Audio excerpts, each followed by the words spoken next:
प्राचीन काल में तीन अत्यंत शक्तिशाली असुर थे, तारकाक्ष, कमलाक्ष और विद्युन्माली। इन तीनों ने मिलकर कठोर तपस्या की और ब्रह्मा जी को प्रसन्न किया।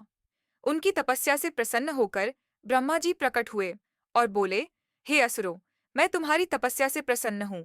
तुम अपनी इच्छानुसार वर मांगो। तीनों असुरों ने कहा, हे ब्रह्मदेव, कृपया हमें ऐसा वरदान दें कि हम अमर हो जाएं। हमें कोई देवता, मनुष्य या जीव जंतु मार न सके।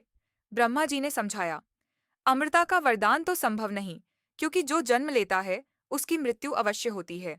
तुम कोई और वरदान मांगो।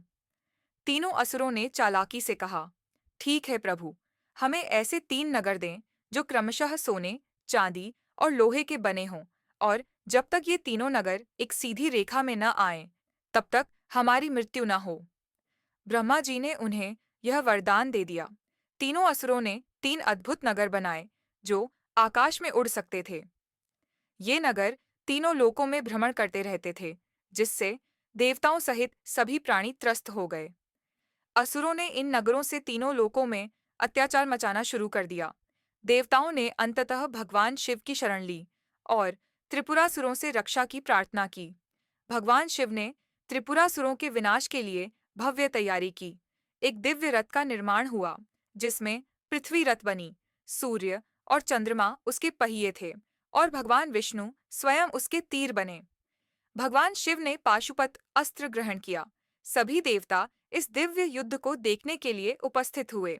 देवताओं की गणना से जब तीनों नगर एक पंक्ति में आए, तब शिवजी ने पाशुपत अस्त्र छोड़ा। उस बाण से तीनों नगर क्षण भर में नष्ट हो गए और तीनों असुर भी नष्ट हो गए। तब देवताओं और ऋषि मुनियों ने शिवजी की भव्य स्तुति की। शिवजी को तभी से त्रिपुरारी अर्थात त्रिपुर के संहारक के रूप में जाना जाने लगा। यह कथा प्रतीक है बुराई और अधर्म के अंत की, और यह संदेश देती है कि चाहे कितना भी शक्तिशाली अधर्मी हो, उसका अंत निश्चित होता है।